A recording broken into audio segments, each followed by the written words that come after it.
Hey everybody, Corey here, coming at you with another knife video. There have been a few videos floating around on YouTube recently about 5 or 6 knives that bring people joy. Cedric and Ada did one, Nick Shabazz did one, and I liked the topic. I think a lot of people forget that there are some knives that we have just because they mean something to us, big or small, superficial or not. And I think, it's always good to bring a little bit of extra positivity into the world, regardless of what it's about. So just a kind of carefree video taking you through some of the knives in my collection that mean something to me. So we are going to start with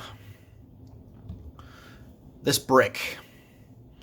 This is a Northwest Trail stainless. Look at it. China. Tip down only. Heavy. Made of... Even the handle is made of steel. Oh, but they did some beautiful milling work here. This is the first knife I ever bought. This is an $8 knife from an auto parts store. It came with blade play out of the box. I didn't even know what that was at the time. I just thought that all folding knives, well, they're folding knives. I mean, they're probably going to have some wiggle in them because, they're not solid pieces and maybe they should wiggle or click or clatter or something. This is just a reminder, This is a knife I bought before I even knew that you could sharpen your own knives. This is a knife that cut a lot of stuff for a long time with a relatively dull edge or whatever the case might be.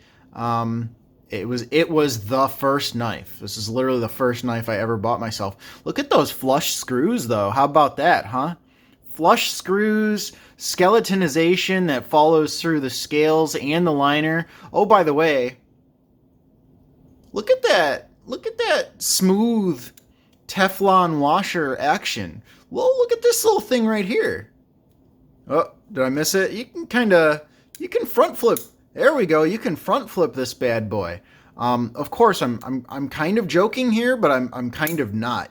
This shows you what a knife is. This, to most people, this is a prime example of the only thing they'll ever buy and the only thing they'll ever need. So it's a good reminder to see, where I started and where I came from. So that's why this will never leave my collection. Next up, this is a pretty simple explanation. This is a knife that was given for me as a birthday present from my parents. This is the Gerber Ascot, specifically with the burl wood handle and the carbon fiber G10 pseudo bolster kind of thing going on. I've got some tape on it because it did manage to actually cut me through the back while it was closed. So I just put that there so that it doesn't cut me anymore. But that is like the only flaw. Honestly, it's like the only flaw in this entire knife. This knife is, it just felt very fitting. It was the only knife that my parents have directly gifted me. It's exactly my taste. It's exactly my style. It's just prime best tech quality. It's absolutely amazing. The ergos are great. I have essentially nothing but praise for this knife, and it's one of those sentimental pieces. It's classy, it's durable, it's just nice. So this is forever the birthday knife. Next up, we have the Gonzo. This is the Gonzo, I believe, where is it? Let's see, FH13. I believe it's specifically called the FH13SS. This is in D2. I got this knife on Amazon for $25. I got it early in my my collecting career, and this is back when I was geeking out over things like how low of a price can I get D2 for? And I remember seeing this on Amazon, and I thought, no way. D2 for $25, that's crazy. And it's got a steel handle. Ooh, and it's all black. It's got that black stonewash. I need it. And I remember opening this knife. I remember it was in a package on my porch as I was walking out the door with my significant other at the time. And we were going for a car ride, and she was driving. And I opened it up in my lap, and right out of the box, it did that.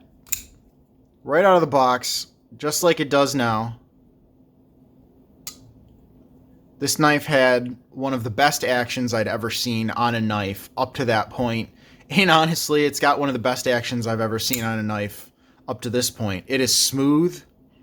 It is drop shutty. All the meanwhile, it's still a wonderful utilitarian blade geometry. It's thick enough to be durable, do the work that you need it to do. The handle just feels so substantial because it's made of stainless steel. It's a stainless steel frame lock. It's got a recessed pocket clip and some very low profile button head screws. This is a knife that always reminds me that you don't necessarily have to pay a ton of money to get a really good knife. And I know Gonzo has some questionable practices in terms of where they receive their inspiration from for some of their knives. But this is one of those knives that it's just so hard not to recommend it to people, and it's so hard to justify buying knives that are literally 30 times the price of this at some point. It's just nice. It's just nice. You get way too much. I'll stop rambling about that, but I keep the Gonzo in my collection because it's an amazing example of what a company could do at such a low price point. Next up, we have the Reich 1902 BCF. This comes in Bowler M390. It's got the blue and carbon fiber kind of mixed inlays here with the titanium handle. You've got a bunch of anodized hardware. You've got I always forget if it's zinc or zirconium pocket clip. It starts with a Z. It's one of those two. Someone give your words down below. This knife runs about $190, about $200. This knife was my second most expensive purchase at the time that I received it. So for those of you who might not know or who haven't followed the channel for that long, the first knife that I ever spent more than $30 on was my ZT0452CF. I bought it straight from ZT for $260 because I thought if I got it straight from ZT, it would be the best knife in the world, the best quality control. You can watch my video, my review of my ZT0452CF. Even at the point of it being my first real knife, that knife was a massive disappointment for me. And I feel like I had always been chasing the feeling of what I expected the ZT to be ever since I bought it. Every knife that I bought after that, even if it wasn't the same price, I was hoping that it would deliver what I expected the ZT to deliver. This knife, the Reich 1902 BCF, is exactly what I expected my ZT to be out of the box.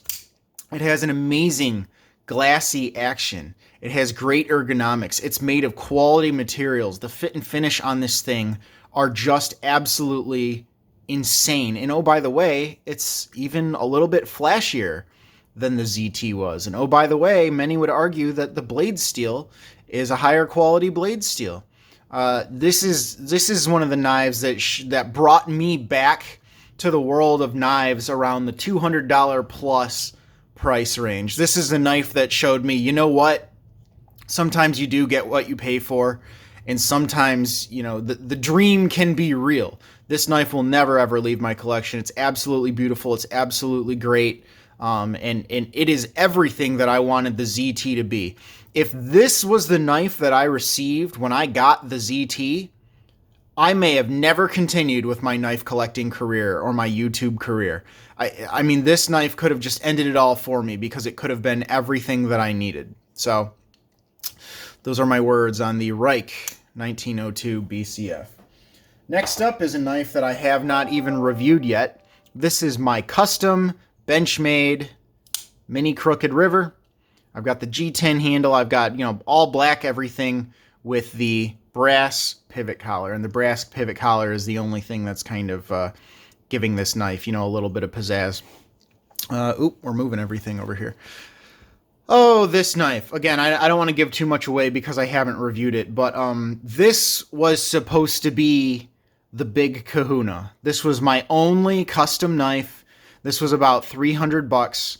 This was supposed to be the only knife that I ever needed.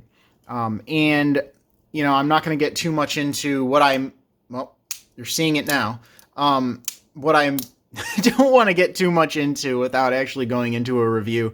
The knife didn't turn out to be everything that I wanted it to be. Stylistically, it's totally there. This is the practical blade to a T. Everyone who knows me knows I love black and gold. All the way black and gold. But there are a few things on this knife that just kind of hold it back for me. And we'll talk about that in the review. But this is the one that showed me, you know, just because you think something is a grail, you know, this is the first knife that really, I got it in my hands, and this was supposed to be the be-all, end-all, and it just didn't. It just didn't. Don't get me wrong, I do love it. I love it a lot. It's got my personal twist on it, and you know, the Benchmade quality is there. But it just didn't do it for me, and this knife showed me that, you know, you might think you know something. You might think a knife is the greatest thing in the world, then you get it in your hands and you go, oh, you know, it just kind of lets you down. It's not bad. It just ends up letting you down. And this is a reminder that we will never be done. We will never be done chasing what it is that we seek. And then finally, the newest addition to my collection, the Chris Reeve knives, large Sebenza 31 with Massacre ebony inlays. This is not necessarily here because I'm already making the claim that it's my favorite knife or that it's my best knife, you know, whatever that might mean. This is here as again, kind of as a sentimental reminder and a placeholder to sit right next to where this all began. The Northwest Trail, stainless China, obscure, $8 versus $550. Up until very recently, I had made the claim that I would never, ever purchase a Chris Reeve knife for myself. And, you know, this is just, I think this is an example of where a lot of people end up in this hobby. I think a lot of people, you know, they start small. It scratches their itch, and your itch just gets a little bit bigger, and you keep going and going and going, and your price ceiling keeps going up and up, and you say, oh, I'd never pay more than, you know, well, I don't need more than a gas station knife. I'll pay $10. It's a knife. It cuts.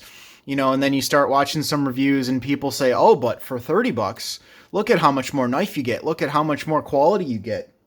You get all excited about that. You say, okay, fine. I'll see what the $30 knife is all about. And then you get your $30 knife, and people start talking about, oh man, but once you get to 100, 150, oh, things get crazy. And then you get crazy and you say, you know what? I'm going to treat myself. I'm going to buy one of those $150 knives, and I know this is absolutely insane, but it's going to be my best knife, and I'm going to use it for the rest of my life. And then you start getting into the higher production and titanium and the premium blade steels, and you start seeing what's out there for $250.